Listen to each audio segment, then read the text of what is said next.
20 by 20 garden plot at a really nice community gardens called Troy Gardens in Madison, Wisconsin.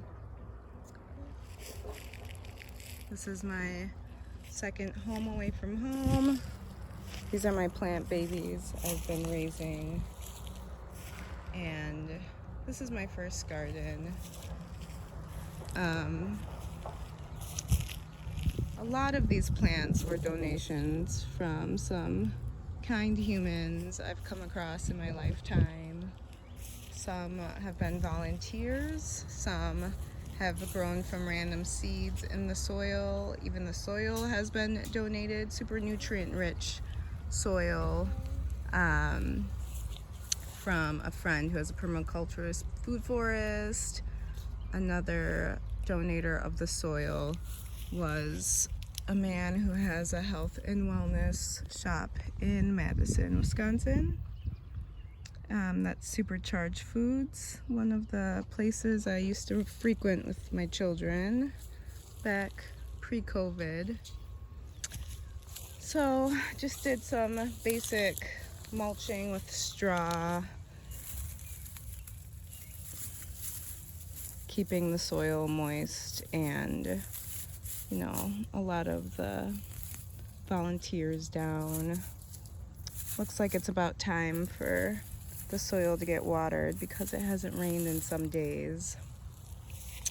Got tomatoes, some Turkish rocket, which is a perennial, some collard greens, some ancestral foods up in here, some sage, culinary sage, but I like to make it into bundles and smudge with it to get that antimicrobial and wisdom smoke flowing. Got some nasturtiums. I just cut down the peas, the volunteer peas that came up from Supercharged Food soil. So that's what those are, and some carrots interspersed around. I eat the greens too. Let's see if we can pull up one of these carrots. Might be ready. Let's see, that's a big one. Oh yeah, nice. That is a good looking little baby carrot. Probably could have went a little bit longer, but my daughter loves carrots, so I'll probably save that one for her. So today I wanted to talk about chamomile. Earlier I posted a little bit about the teething oil that Micaiah and I are making for Ani's gums. Chamomile is a lovely, cute, adorable little plant, and I really appreciate this one, though it looks like it's seen better days. Probably need to water it today, but it produces a lot of lovely little flowers over and over again. And chamomile is pretty much safe for everybody to consume except for folks who are super allergic to asters. Then you don't want to consume it. Asters include daisies, dandelions, chamomile. I myself have been slightly allergic to dandelions and chamomile in my time.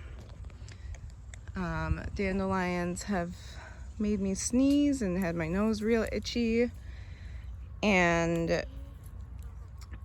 chamomile even at one time made my throat slightly itchy and that little feeling of swellingness, tickling it. And what I've done to work with this allergy to gain immunity from it is I slowly exposed myself over and over again. And how I would do that was I would go up to a dandelion every time I would see one, basically, and give it a slight sniff, first from further away and then from closer and closer. And over time, over years, I've mostly not had any problems with asters anymore, and especially not chamomile, because I love chamomile and work with it a lot for anxiety, calming down from anxiety, upset stomach from food related issues or anxiety related issues, sleep medicine. And it's lovely in so many ways. Like I said, for teething, chamomile will, let's try to get a clear picture. There we go. Cute little flowers. Chamomile soothes soft tissue membranes. It has a cooling, energetic to it, though some people say it's warming. But I don't experience it that way, and I've read it both ways. It secretes a mucilage when it gets wet. So if you ever look at your chamomile tea bag after it's wet, when you're done with your cup of tea and you squeeze it out, you may notice it's all slimy, and it's that mucilage that is cooling and is a demulcent film that covers soft tissues and heals the inflammation in ulcers, whether they be canker sores in your mouth, in your tummy, in your digestive tract. And it's kind of like the slimy cooling mucilage in aloe cools off a burn. Chamomile is similar to that in its physical qualities. So I especially like my herbs fresh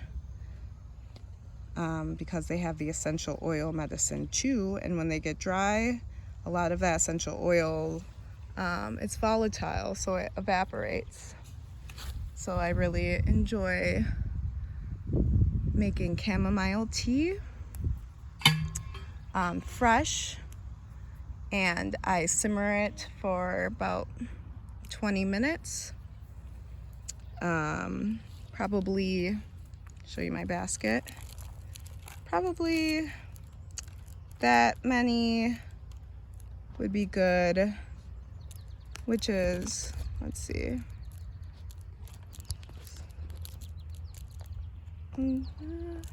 that's about 2 tablespoons.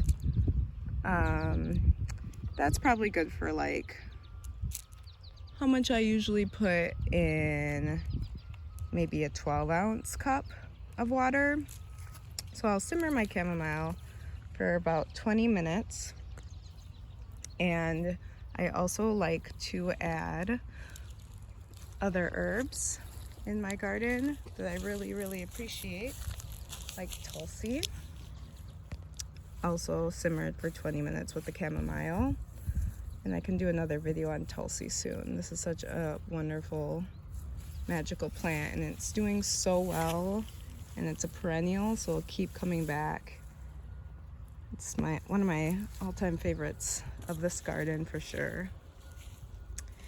And if I walk over here, another herb I love to put in with my chamomile and tulsi to make a mixture is lemon balm.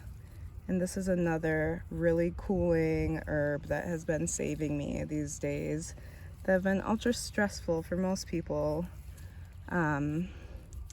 This one is a nervine, so it soothes your nerves. It's antiviral. It has a lot of like really uplifting qualities, antidepressant qualities.